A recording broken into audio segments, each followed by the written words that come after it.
Hello everyone, welcome to my channel. कैसे हो सभी।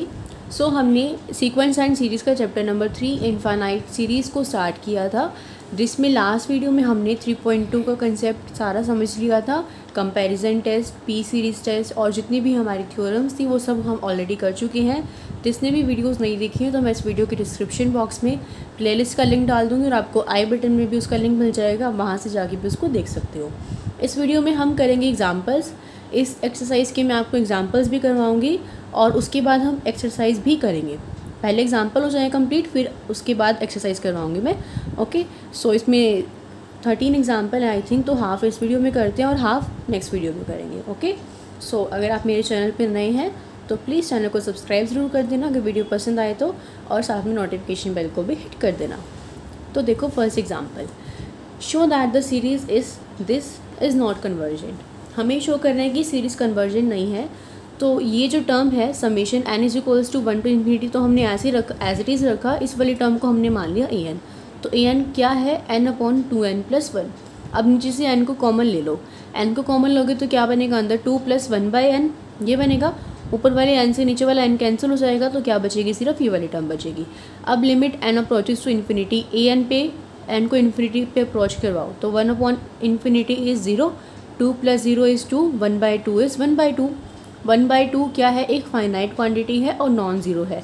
तो इसका मतलब ये सीरीज़ कन्वर्जेंट नहीं है। अगर ये 0 होती तो कन्वर्जेंट होती, बट ये 1/2 है, 0 नहीं है, तो ये कन्वर्जेंट नहीं है। ठीक है, 3 एग्जाम्पल तो इसके हैं जो बिल्कुल सिंपल ही हैं, फर्स्ट, सेकंड और थर्ड, कन्वर्जेंट और डाइवर्जेंट के बेसिस पे। उसके बाद हमारे टेस्ट वाले एग्जाम्पल स्टार्ट हो जाते हैं। देखो, सेकंड एग्जाम्पल, शो करना है कि ये डाइवर्जेंट है। मतलब अगर 0 आती है तो कन्वर्जेंट होती है, अगर 0 नहीं होती तो हम फिर चेक करते हैं कि डाइवर्जेंट प्लस पे है या फिर माइनस पे है कि फिर क्या है। तो अब हमने क्या किया, इसको n लेट कर लिया, रेसिड्यूस में लेट के यहाँ से भी n को कॉमन ले लिया, तो क्या बन गया 1 + 1/n। n से n कैंसिल हो गया, ये टर्म बच गई। n को इन्फिनिटी पे अप्रोच करवाओ, 1/∞ इज़ 0, 1 + 0 इज़ 1, 1/1 इज़ 1। तो ये किसके इक्वल नहीं है, 0 के इक्वल नहीं है। तो इट मीन्स ये जो सीरीज़ है हमारी कैसी है, डाइवर्जेंट है। ठीक है, नेक्स्ट देखो, हमें इस चीज़ को शो करना है। तो हम ऐसा कोई भी क्वेश्चन हो जिसकी पावर में कुछ हो तो हम उसको डायरेक्टली नहीं शो कर सकते। इस ऐसे क्वेश्चन में आपको लॉग लेना पड़ता है। तो मैंने लेट कर लिया अपनी मर्जी से y इज इक्वल्स टू, ये तो 1/n² की पावर 1/n है ना, तो हम n की पावर 1/n को लेके चलते हैं। हम इसके लिए रिजल्ट को प्रूव कर देंगे और उसके बाद सिमिलरली रिजल्ट हम लिख देंगे कि ये इसके लिए भी होगा। देखो कैसे करते हैं। y को मैंने लेट कर लिया, दोनों साइड लॉग लो, तो क्या बनेगा, log y is equals to log of n की पावर 1/n। log m की पावर n की प्रॉपर्टी क्या होती है, n log m। ये वाली टर्म आगे आ जाती है तो क्या बन जाएगा, 1/n इंटू log n, और you can say log n/n। ठीक है, अब दोनों साइड n को इन्फिनिटी पे अप्रोच करवाओ तो ये टर्म तो एज इट इज बन जाएगी। यहाँ पे जब आप n को इन्फिनिटी पे अप्रोच करवाओगे तो ये क्या बन जाएगा, ∞/∞। तो हम इसको सॉल्व नहीं कर सकते। ऐसी जब भी कोई भी फॉर्म अराइज होती है तो हम क्या करते हैं, एल हॉपिटल्स रूल का यूज़ करते हैं। तो यहाँ पे एल हॉपिटल्स रूल को यूज़ करो, क्या होता है वो, ऊपर वाले टर्म का डेरिवेटिव ऊपर और नीचे वाले टर्म का डेरिवेटिव नीचे। log n का डेरिवेटिव क्या हो जाएगा, 1/n, और n का क्या हो जाएगा, 1। तो अब हमारे पास ये टर्म आ गई। अब n को इन्फिनिटी पे अप्रोच करवाओ तो 1/∞ इज़ 0। तो ये टर्म क्या बन जाएगी, 0/something इज़ 0। तो log y किसके इक्वल आ गया, 0 के इक्वल आ गया। अगर y की वैल्यू निकालने तो log को उधर ले जाएंगे, log उधर जाके क्या बन जाएगा, एक्सपोनेंशियल, यानी कि e की पावर 0, किसी की पावर 0 इज़ 1। तो y की वैल्यू कितनी आ जाएगी, 1। y था क्या, n की पावर 1/n। तो हमने क्या किया, y किसके इक्वल आ गया, 1 के इक्वल। y था क्या, ये। तो अब हमारे पास ये आ गया। अब देखो, an हमने मान लिया, ये जो हमारे क्वेश्चन में टर्म थी इसको। अगर आप इसको भी सॉल्व करके देखना चाहो तो करके देख सकते हो। दोनों साइड लॉग लो, फिर log m की पावर n वाली प्रॉपर्टी लगाओ, फिर जब आप इसमें इन्फिनिटी पुट करोगे तो फॉर्म बन जाएगी। फिर दोबारा से एल हॉपिटल्स रूल अप्लाई करोगे तो जो रिजल्ट ये आया है 1, यही सेम आएगा। इसीलिए हमने लिख दिया, अगर n की पावर 1/n की रिजल्ट हमारे पास 1 आ रहा है तो 1/n² की पावर 1/n भी कितना आएगा, 1 आएगा। तो यहाँ पे डायरेक्टली बाय यूजिंग 1 हमने क्या कर दिया, 1। हमने किया ही इसलिए ताकि हम डायरेक्ट यहाँ पे इसका यूज़ कर सकें। इस लिमिट की an की वैल्यू कितनी आ गई, 1 आ गई। तो ये जो हमारी सीरीज़ है an, इसकी वैल्यू क्या आ रही है, 1 आ रही है, मतलब 0 नहीं आ रही। तो it means it is convergent. Clear है, समझ में आ गया। ये तो थे सिंपल से एग्जांपल, बिल्कुल कन्वर्जेंट और डाइवर्जेंट के। अब जो एग्जांपल्स हैं इनमें आपको टेस्ट करनी है कन्वर्जेंस। अब देखो एग्जाम्पल नंबर 4 का first part, summation n is equals to 3 to infinity 1/n की पावर 3 इंटू log n। अब इसकी अगर हमें कन्वर्जेंस टेस्ट करनी है तो अगर मैं इस क्वांटिटी को किसी से छोटा दिखा दूँ या फिर किसी से बड़ा दिखा दूँ तो बाय कंपैरिजन टेस्ट हमें पता है कि अगर बड़े वाली क्वांटिटी कन्वर्जेंट है तो छोटे वाली भी कन्वर्जेंट होती है, और अगर छोटे वाली डाइवर्जेंट है तो बड़े वाली डाइवर्जेंट होती है ना। तो हमें इसको शो करने के लिए साथ में एक और क्वांटिटी की नीड है। अब हमारे पास तो सिर्फ यही है, तो हम क्या करेंगे, इसमें से मैंने ये नंबर उठाया log n। तो देखो यहाँ पे हमें दे रखा है कि n की वैल्यू 3 से बड़ी है या फिर 3 के इक्वल है। तो जब भी n की वैल्यू 3 होगी या फिर 3 से बड़ी होगी तो इस log n की वैल्यू हमेशा 1 से बड़ी रहेगी, है ना। तो मैंने लिखा कि log n की वैल्यू हमेशा बड़ी रहेगी फॉर n ग्रेटर देन और इक्वल्स टू 3। अगर log n 1 से बड़ा है तो 1/log n छोटा हो जाएगा 1 से, ठीक है। अब क्या करो, क्वेश्चन में क्या है, 1/n की पावर 3 इंटू log n, ये है हमारे पास, ये वाली टर्म तो है। अगर मेरे को 1/n की पावर 3 मिल जाए तो मेरे पास जो स्टेटमेंट है वो एज इट इज बन जाएगी। तो क्या करूँ मैं, एक साइड तो मैं मल्टीप्लाई नहीं कर सकती, मुझे दोनों साइड मल्टीप्लाई करना होगा। तो दोनों साइड 1/n की पावर 3 से मल्टीप्लाई कर दो, तो ये टर्म तो ये बन जाएगी और यहाँ पे 1/n की पावर 3 आ जाएगा। अब अगर इसकी कन्वर्जेंस को टेस्ट करना है तो अगर इसकी कन्वर्जेंस पता चल जाए तो हमें इसका पता चल जाएगा, है ना। अब ये क्या है, 1/n की पावर 3 है, इट मीन्स n की पावर p है। तो हमें पता है कि p सीरीज़ जो टेस्ट होता है वो ये कहता है कि अगर इस तरह की सीरीज़ है summation n is equals to 1 to infinity 1/n की पावर p का काम यहाँ पे 3 कर रहा है। अगर p की वैल्यू 1 से बड़ी होती है तो वो सीरीज़ कन्वर्ज करती है, और अगर p की वैल्यू 1 है या फिर 1 से छोटी है तो सीरीज़ डाइवर्ज करती है। यहाँ पे 3 है, 3 1 से बड़ा है, इट मीन्स ये सीरीज़ कैसी होगी, कन्वर्जेंट। तो ये सीरीज़ कन्वर्ज करेगी बाय p टेस्ट। अब यहाँ पे आ जाओ, बड़े वाली कन्वर्जेंट तो छोटे वाली भी कन्वर्जेंट बाय कंपैरिजन टेस्ट। तो ये वाली सीरीज़ कैसी हो गई, कन्वर्जेंट हो गई। क्लियर है। नेक्स्ट देखो, second summation n is equals to 1 to infinity 1/3 3 की पावर n प्लस x। ये वाली टर्म देखो, अगर मैं ये क्या, x की वैल्यू क्या है, 0 से बड़ी है, 0 से बड़ी है, मान लो कि x क्या है 2 है। तो अगर x 2 है और मान लो कि n क्या है, 1 से इन्फिनिटी के बीच में कुछ भी मान सकते हैं, तो n को मान लो 3। तो ये टर्म क्या बन जाएगी, 3 की पावर 3 प्लस अगर x 2 है तो ये टर्म बन गई 3 की पावर 3 प्लस 2। ये टर्म हमेशा किससे छोटी रहेगी, 3 की पावर 3 से छोटी रहेगी या नहीं रहेगी, ऑब्वियसली रहेगी। तो मैं लिख सकती हूँ कि 3 की पावर n प्लस x हमेशा छोटा रहेगा 3 की पावर n से, ठीक है। अगर ऐसा है तो इसका रेसिप्रोकल क्या होगा, 1/3 की पावर n प्लस x क्या हो जाएगा, छोटा हो जाएगा 1/3 की पावर n से, क्योंकि ये 1/n में आ गया, ठीक है, ये आ गया। अब हमें किसकी कन्वर्जेंस को टेस्ट करना है, इसकी कन्वर्जेंस को, यानी कि इसको। अगर इसकी कन्वर्जेंस पता चल जाए तो इसकी पता चल जाएगा। अब ये 1/3 की पावर n है, समेशन में क्या है, n is equals to 1 to infinity. यहाँ पे n की वैल्यू को चेंज करते रहो, 1 करो फिर 2 करो फिर 3 करो, तो ये क्या बन जाएगा, 1/3 plus 1/3 square plus 1/3 cube plus 1/3 की पावर 4, अब सो ऐसे बनता रहेगा। तो ये सीरीज़ कैसी बन गई, जीपी सीरीज़, जिसकी फर्स्ट टर्म क्या है 1/3 और कॉमन रेशियो भी क्या है 1/3। तो जो कॉमन रेशियो 1/3 है वो 1 से छोटा है या नहीं है। तो अगर जीपी सीरीज़ में कॉमन डिफरेंस कॉमन रेशियो 1 से छोटा होता है तो वो सीरीज़ कन्वर्ज करती है, 1 से बड़ा होता है तो सीरीज़ डाइवर्ज करती है। ये रिजल्ट याद रखना।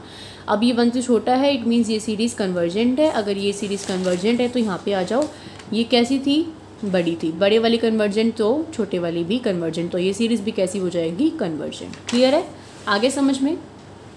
अब आ जाओ एग्जाम्पल नंबर 5 पे। क्या है एग्जाम्पल नंबर 5 की statement, 1/1 into 2 into 3 plus 3/2 into 3 into 4 plus 5/3 into 4 into 5।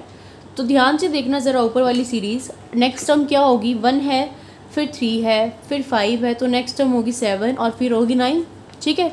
यानी कि 1 3 5 7 9 क्या बन गई, एपी सीरीज़।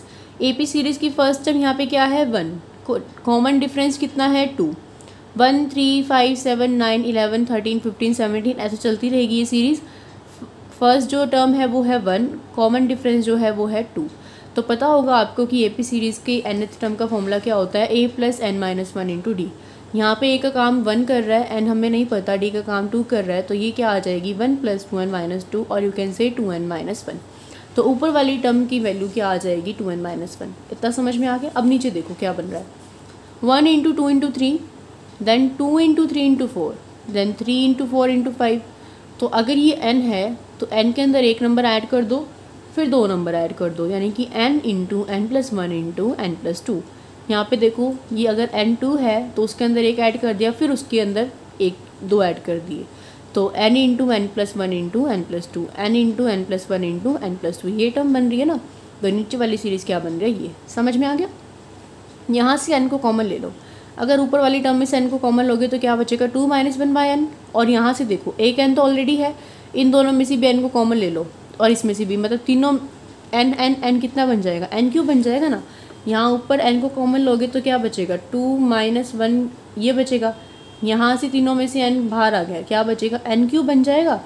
अब यहाँ तो क्या आ गया, n बाहर आ गया, n क्यूब बन गया ये n इंटू एन। तो देखो ये n तो ऑलरेडी बाहर है, यहाँ से n को कॉमन लोगे तो क्या बचेगा 1 प्लस वन बाई एन, यही बचेगा। यहाँ से n को कॉमन लोगे तो क्या बचेगा 1 प्लस टू बाई एन। इस n से यहाँ कट जाएगा तो नीचे क्या बचेगा n स्क्वायर, तो 2 माइनस वन की पावर ये बच जाएगा। ठीक है, अब हमें क्या करना है, हमें इसमें से एक ऐसी टर्म को bn मानना है कि अगर मैं an डिवाइड बाई bn करूँ तो वो कैंसिल हो जाए कुछ। तो मैंने 1/n स्क्वायर को क्या मान लिया, bn मान लिया। अब an को डिवाइड करोगे bn से तो जब इसके नीचे 1/n स्क्वायर आएगा तो n स्क्वायर से n स्क्वायर कट जाएगा, तो क्या बचेगा सिर्फ ही। तो इसमें लिमिट को n को इन्फिनिटी पे अप्रोच करवा दो लेफ्ट हैंड साइड में, तो यहाँ पे जब n इन्फिनिटी होगा तो 1/∞ 0, 2 माइनस 0 इज़ 2। नीचे देखो 1 plus one by infinity, 1/∞ is 0, 1 plus 0 is 1, 1 plus 2 by infinity, 1 by infinity sorry 1/∞ is 0, so 1 plus 0। तो यहाँ पे भी 1, यहाँ पे भी 1, यहाँ पे 2, 2 by one into one is 1, तो 2 बाई वन दैट इज़ 2। तो an बाई bn क्या आ गया 2। ये कैसी क्वांटिटी है, नॉन ज़ीरो और फाइनाइट। तो हमें पता है कंपैरिजन टेस्ट से अगर दो सीरीज़ की जो रेशो है, जो उनको डिवाइड करने के बाद वैल्यू है, वो अगर नॉन ज़ीरो और फाइनाइट आती है तो इसका मतलब क्या होता है कि ये दोनों सीरीज़ इकट्ठे कन्वर्ज करती है और इकट्ठे ही डाइवर्ज करती है। अगर ये वाली कन्वर्जेंट होगी तो ये वाली भी कन्वर्जेंट होगी, अगर ये डाइवर्जेंट होगी तो ये वाली भी डाइवर्जेंट होगी। ठीक है, अब जो an सीरीज़ है उसका बिहेवियर तो हमें नहीं पता, बट हम bn सीरीज़ का बिहेवियर तो इजीली देख सकते हैं, क्योंकि bn सीरीज़ क्या है 1/n स्क्वायर। 1/n स्क्वायर का मतलब 1/n की पावर p का काम कौन कर रहा है 2, 2 कैसा है 1 से बड़ा, 1 से बड़ा है तो कैसा होगा कन्वर्जेंट। ये सीरीज़ कैसी होगी कन्वर्जेंट, अगर ये कन्वर्जेंट तो an भी convergent, so an series convergent होगी। क्लियर है, समझ में आ गया। यही कंसेप्ट हर क्वेश्चन में यूज़ होगा। इसमें आपको ये जो टेस्ट है ये टिप्स भी होने चाहिए कि कौन सा टेस्ट हमें कहाँ पे यूज़ करना है, बस, और कुछ भी नहीं है इस चैप्टर में। नेक्स्ट देखो, फर्स्ट पार्ट देखो, summation n is equals to 1 to infinity n plus 1 की पावर 1/3 माइनस n की पावर 1/3। तो हमने इसको n लेट कर लिया। अब इसमें से क्या करो, इस वाले अंदर वाले टर्म में से n को कॉमन लो, तो अंदर क्या बचेगा 1 प्लस 1 बाई n की पावर 1/3, क्योंकि इस पूरे की पावर 1/3 है, तो इसका मतलब n की पावर भी 1/3 और 1 प्लस 1 बाई n की पावर भी 1/3, और ये वाली टर्म तो है एज इट इज़। तो अब इस पूरी टर्म में से n की पावर 1/3 को कॉमन ले लो, तो ये कॉमन ले लिया, तो ये क्या बच जाएगा, ये वाली टर्म तो एज इट इज़ रहेगी -1। क्लियर है। अब बाइनोमियल थ्योरम लगा दो। बाइनोमियल थ्योरम क्या होती है, 1 प्लस एक्स की पावर n किसके इक्वल होता है 1 plus n x plus n into n minus one into two factorial into x square plus n into n minus one into n minus two by 3 factorial into x cube. ऐसे option चलता रहता है। यहाँ पे x का काम कौन कर रहा है 1/n और n का काम कौन कर रहा है 1/3। तो 1 प्लस एन एक्स, एन का काम कौन कर रहा है 1/3, x का काम 1/n, तो 1 plus 1/3 into 1/n plus n का काम कौन कर रहा है 1/3 इंटू 1/3 माइनस 1/2 फैक्टोरियल x का स्क्वायर यानी कि 1/n का स्क्वायर। ठीक है, हमने इसको यहीं तक लिया, देन -1 जो ये था ये एज इट इज़ बाहर आ गया। ओके, अब देखो 1 प्लस 1/3 इंटू ये +1 और ये -1 कैंसिल हो जाएगा, क्या बचेगा 1/3 इंटू 1/n फैक्टोरियल प्लस ये 1/2 फैक्टोरियल 1/3 इंटू दिस, बाकी सब एज इट इज़ 1 से ही कैंसिल कर दिया। अब नीचे में से ये n कॉमन ले लो, यानी कि 1/n थ्रू आउट कॉमन ले लो, तो यहाँ पे 1/3 ये तो बाहर ही आ गया, 1/2 फैक्टोरियल 1/3, 1/3 माइनस 1 1/n बाहर आ गया, तो क्या बचेगा अंदर 1/n। ये n की पावर 1/3, ये n की पावर 1, नीचे आके क्या बन जाएगी 1 माइनस 1/3 दैट इज़ 2/3, और अंदर ये वाली टर्म एज इट इज़। अब इसमें से bn को सिलेक्ट करना है, तो अगर मैं इसको bn मान लूँ फिर an बाई bn करूँगी तो ये कट जाएगा, तो सिर्फ ये टर्म बचेगी, तो इस टर्म को मैंने bn मान लिया। ठीक है। हम बी एन इसलिए भी मानते हैं ताकि हमें ए एन सीरीज़ की कन्वर्जेंस को टेस्ट करना है, तो बी एन सीरीज़ को हम कुछ ऐसा मान लें कि उसके कन्वर्जेंस हम इजीली निकाल सकें, तो ए एन को हम इजीली फाइंड आउट कर सकें। तो मैंने बी एन मान लिया इसको। अब A N divide by B N करोगे तो ये नंबर कट जाएगा, सिर्फ और सिर्फ ये बचेगा। अब एन को लिमिट इन्फिनिटी अप्रोच करवाओ तो 1 by infinity is 0, 0 into something is 0, ये सारी टर्म 0 बन जाएगी, सिर्फ 1/3 बचेगा। कैसा नंबर है? Non zero. और कैसा है? फाइनाइट। अगर इन दोनों की रेशियो ऐसी आ रही है तो बाय कंपैरिजन टेस्ट हम कह सकते हैं कि ए एन कन्वर्ज करेगा तो बी एन कन्वर्ज करेगा, ये डाइवर्ज करेगा तो ये डाइवर्ज करेगा। ठीक है। अब बी एन की बिहेवियर को देखते हैं हम। भाई ये क्या है? 1 बाई एन की पावर 2/3। 2/3 कैसा है? 1 से छोटा है। 2/3 1 से छोटा है ना, तो अगर 1 से छोटा है तो ये सीरीज़ कैसी होगी? Divergent by P series. तो अगर ये वाली डाइवर्जेंट है तो ये भी डाइवर्जेंट होगी एन सीरीज़। क्लियर है? समझ में आ गया? सेकेंड पार्ट देखें। सेकेंड पार्ट है A N is equals to N की power 4 + 1 under the root minus this ही है। ठीक है। क्या करो? रैशनलाइज कर दो इसको। रैशनलाइज कैसे करेंगे? ये दोनों टर्म है, इनके बीच में प्लस साइन आ जाएगा, उससे मल्टीप्लाई और उससे डिवाइड कर दो। तो मैंने कर दिया। अब ये a minus b into a plus b बन गया, तो क्या होता है? A square minus b square. तो इसका स्क्वायर करोगे माइनस इसका स्क्वायर करोगे, स्क्वायर से रूट कट जाएगा तो सिर्फ ये टर्म बचेगी, और नीचे तो ये वाली टर्म है ही। अब n की पावर 4 + 1 माइनस n की पावर 4 + 1, तो ये तो कैंसिल हो जाएगा। 1 + 1 = 2, 2 अपॉन दिस। ठीक है। 2 अपॉन, यहाँ से क्या करो? n स्क्वायर को कॉमन ले लो। ठीक है। क्यों? जब आप इसका आपने इसको n की पावर 4 थी, n की पावर 4 को ही लिया कॉमन, और फिर उसका अंदर द रूट था, यानी कि n की पावर 4 और फिर उसकी पावर 1/2, तो ये क्या बन गया? n स्क्वायर बन गया। ठीक है। तो जब n की पावर 4 कॉमन लोगे तो क्या बचेगा? 1 + 1 बाय n की पावर 4। यहाँ पे क्या बचेगा? 1 - 1 बाय n की पावर 4, और n की पावर 4 और उसका अंडर रूट किया तो n स्क्वायर बाहर आ गया। ठीक है। आगे समझ। अब बी एन को चूज़ करना है तो 1 बाय n स्क्वायर को बी एन मान लो। ठीक है। अब A n by B N कर दो तो ये कैंसिल हो जाएगा, सिर्फ ये टर्म बचेगी। अब एन को इन्फिनिटी पर अप्रोच करवा दो। 1 बाई इन्फिनिटी 0, 1 + 0 1, 1 - 1 बाई इन्फिनिटी 0, क्या बचेगा? 1। तो ये क्या बचेगा? 2 बाई 1 + 1 दैट इज़ 2, 2/2 इज़ 1। तो 1 कैसी है? नॉन ज़ीरो, फाइनाइट, यानी कि इन दोनों का बिहेवियर एक जैसा होगा। अब हम क्या करेंगे? बी एन को चेक करेंगे। बी एन क्या है? 1/n², यानी कि n की पावर p। p कैसा है? 2 से बड़ा। 2 से बड़ा है तो बाय पी सीरीज टेस्ट ये कैसा होगा? कन्वर्जेंट होगा। अगर बी एन कन्वर्जेंट होगा तो एन भी कन्वर्जेंट होगा। Hence this is your question. Clear है? समझ में आ गया? कुछ भी ना समझ में आ रहा हो तो पहले वाली वीडियोस को देख लेना। अगर जिन्होंने पहले वाली वीडियोस देख रखी है उनको समझ में आ रहा होगा इजीली। ठीक है। Test the convergence of the series whose n term is this. तो एन टर्म दे रखी है, यानी कि एन दे रखा है। यहाँ से 1/√n को कॉमन ले लो तो अंदर क्या बच जाएगा? और सॉरी, 1/√n को भी कॉमन नहीं लेना, हमें क्या लगानी है? साइन एक्स की एक्सपेंशन लगानी है यहाँ पे।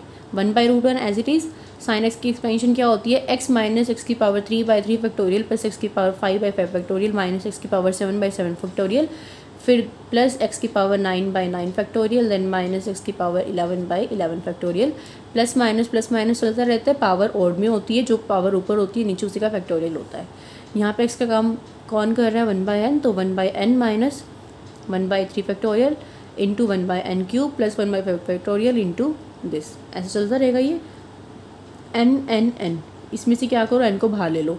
n की पावर 1/2 ऑलरेडी है, n की पावर 1 और हो जाएगा, तो n की पावर 1/2 इंटू n की पावर 1, बेस सेम है तो पावर ऐड हो जाएगी, तो क्या बन जाएगी? पावर 3/2। ठीक है। तो जब यहाँ से बाहर लोगे तो ये टर्म तो खत्म ही हो जाएगी, सिर्फ ये बचेगी। यहाँ n² बन जाएगा और यहाँ n की पावर 4 बन जाएगा। सो ये स्टेप कर दिया। इस वाली टर्म को क्या मान लेंगे? बी एन मान लेंगे। A N divide by B N करोगे तो ये कैंसिल हो जाएगा, तो क्या बचेगी? सिर्फ ये वाली वैल्यू बचेगी। एन को इन्फिनिटी पे अप्रोच करवाओ। 1/∞ is 0, 1/∞ is 0, 0 into something 0, 0 into something 0, तो सिर्फ क्या बचेगा? ये 1। कैसा है? नॉन ज़ीरो, फाइनाइट है। तो ये दोनों जो टर्म्स हैं इनका बिहेवियर एक जैसा होगा। तो हम बी एन का बिहेवियर चेक करते हैं। बी एन कैसा है? क्या है? 1/n की पावर 3/2, यानी कि 1/n की पावर p। p का काम कौन कर रहा है? 3/2, जो कि 1 से बड़ा है। 1 से बड़ा है तो ये सीरीज़ कैसी होगी? कन्वर्जेंट। अगर ये कन्वर्जेंट तो ए एन भी कन्वर्जेंट। ठीक है जी। अब देखो 8th question. Discuss the convergence of the series this. इसको n मान लो। एन ये है। log m - n क्या होता है? log m/n होता है। यहाँ से n को कॉमन ले लो, क्या बचेगा? 1 + 1/n, और नीचे तो n है ही, n से n काट दो, ये बचेगा। log 1 + x की एक्सपेंशन ये होते हैं। यहाँ पे x का काम कौन कर रहा है? 1/n, तो क्या बन जाएगा? 1/n minus 1/n² into 1/2 plus 1/n³ into 1/this, ये बन जाएगा। थ्रू आउट 1/n कॉमन ले लो, तो 1 - 1/2 इंटू 1/n प्लस 1/3 इंटू 1/² ये बन जाएगा। बाहर वाली टर्म को बी एन मान लो, क्या बन जाएगा, b n is equals to this, a n by B N करोगे तो सिर्फ ये टर्म बचेगी, एन को इन्फिनिटी पे अप्रोच करवा दो, यहाँ पे करवाओगे तो 1 बाई इन्फिनिटी 0, ये टर्म 0, 1 माइनस 0 इज़ 1, ये भी 0, तो सिर्फ 1 बचेगा। 1 कैसा है, नॉन ज़ीरो, फाइनाइट है, तो ये दोनों टर्म्स का बिहेवियर सेम होगा। बी एन का चेक करो, 1 बाई एन की पावर पी, यानी कि 1 बाई एन की पावर 1 होता है। जब पी की वैल्यू 1 होती है और 1 से कम होती है तो सीरीज़ डाइवर्जेंट होती है, तो ये सीरीज़ कैसी हो जाएगी, डाइवर्जेंट हो जाएगी। डाइवर्जेंट ये है तो ए एन भी कैसा होगा, डाइवर्जेंट।